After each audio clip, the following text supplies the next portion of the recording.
As the raiders run from the bank with $20,000 and 2 hostages, Dillinger shoots a police officer dead. For the first time, he is wanted for murder.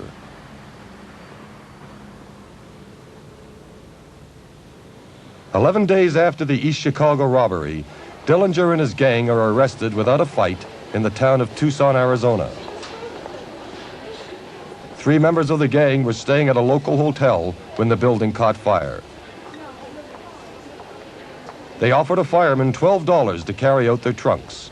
In their room, the gangsters' arsenal of weapons was in plain view, and the police were immediately tipped off.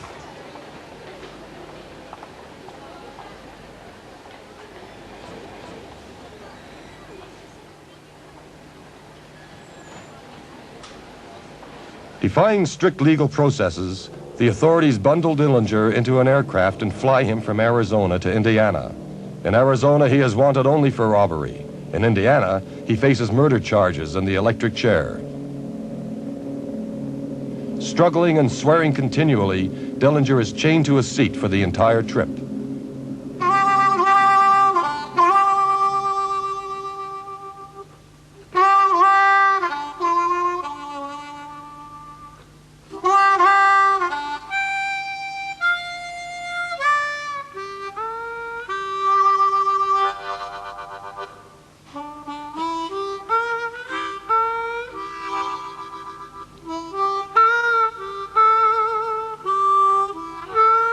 Dillinger arrives at the Chicago Municipal Airport on the night of January 30th, 1934.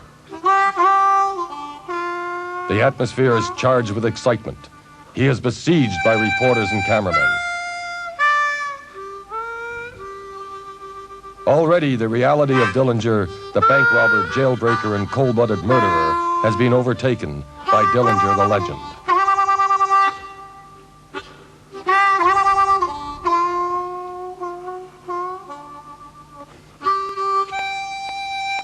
Dillinger is rushed from Chicago Airport to Lake County Jail at Crown Point, Indiana.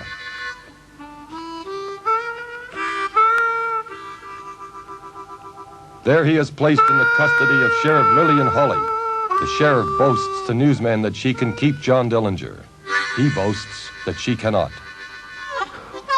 In an extraordinary testimony to the strength of the Dillinger myth, the county prosecutor, Robert Estelle, and the sheriff pose for photographers with the outlaw. The prosecutor's arm rests affectionately on Dillinger's shoulder. While Dillinger awaits trial in the Lake County Jail, his gang are transferred to Ohio to be tried for the murder of the sheriff of Lima. On their arrival in Ohio, they are met by heavily armed guards and driven in convoy to the Columbus, Ohio prison. Within weeks, Dillinger's 3 accomplices will be tried and convicted of murder. Shortly afterwards, 2 of them will die in the electric chair.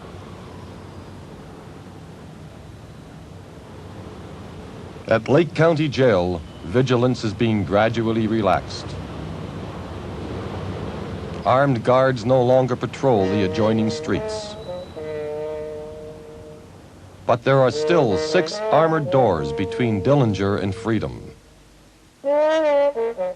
Working secretly, Dillinger uses 2 razor blades to carve a fake revolver from a piece of old washboard.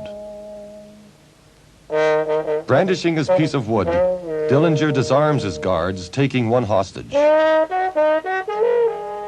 Through a kitchen and out a side entrance, Dillinger and a fellow prisoner, Herbert Youngblood, stroll unmolested. At gunpoint, their captive guard leads the way.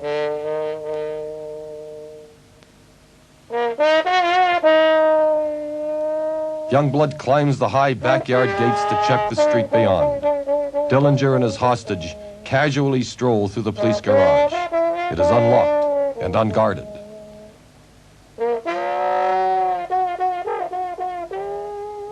The street outside is quiet. With their hostage, the 2 outlaws turn left into an alley and make for the side door of the main street garage. The garage owner is taken hostage.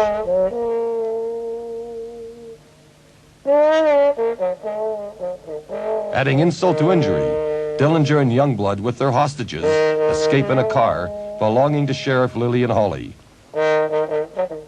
Within days, both the sheriff and the county prosecutor will have lost their jobs.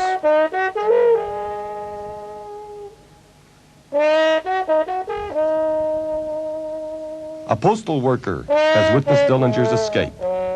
Phoning the police station, he is told that he is crazy. He is forced to tell his story 3 times before he is finally believed.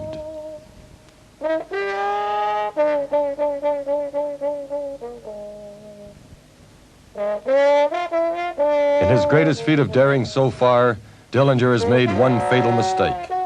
By crossing state lines in a stolen car, he has become the legitimate prey of the FBI.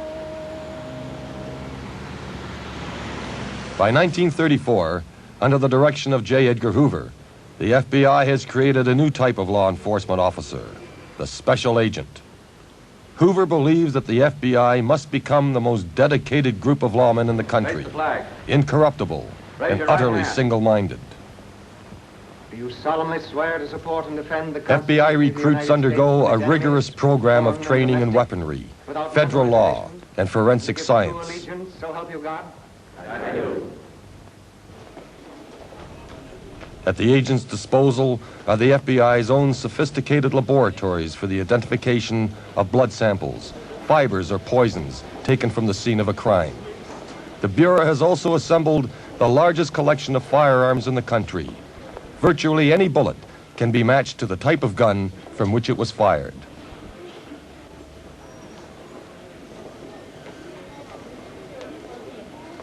Soon after Dillinger's escape from Lake County Jail, a special Dillinger squad is assembled. Its members are determined to capture the outlaw, alive or dead.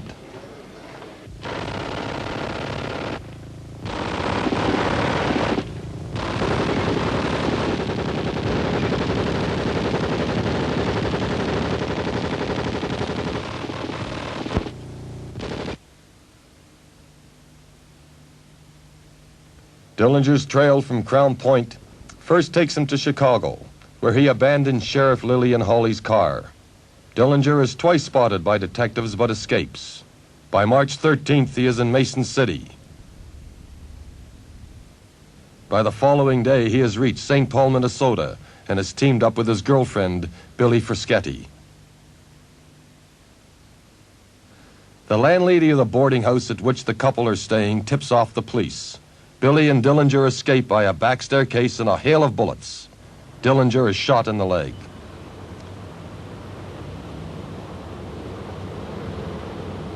In the town of Port Huron, the FBI have cornered Dillinger's fellow jailbreaker, Herbert Youngblood. In a vicious gun battle with police, Youngblood wounds the local sheriff and kills the deputy sheriff. Believing that Dillinger must be somewhere in the vicinity, armed agents mount roadblocks around the town.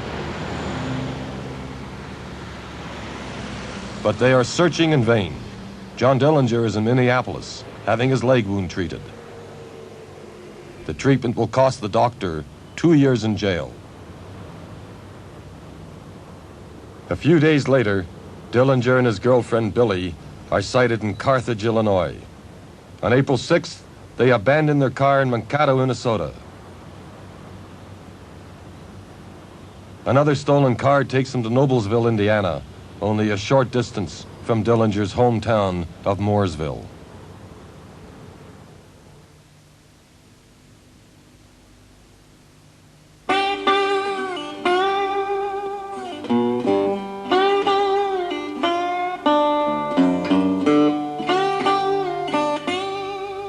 On April the 8th, Dillinger takes Billy Frischetti to meet his father on the family farm.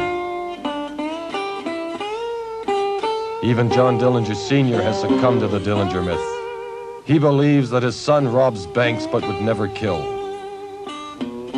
He is convinced by the outlaw's claim that he would never hurt anyone. The fugitive's family has been quick to cash in on the sensation caused by Dillinger's exploits. They have traveled from state to state, speaking in cinemas on Dillinger's loving and generous nature.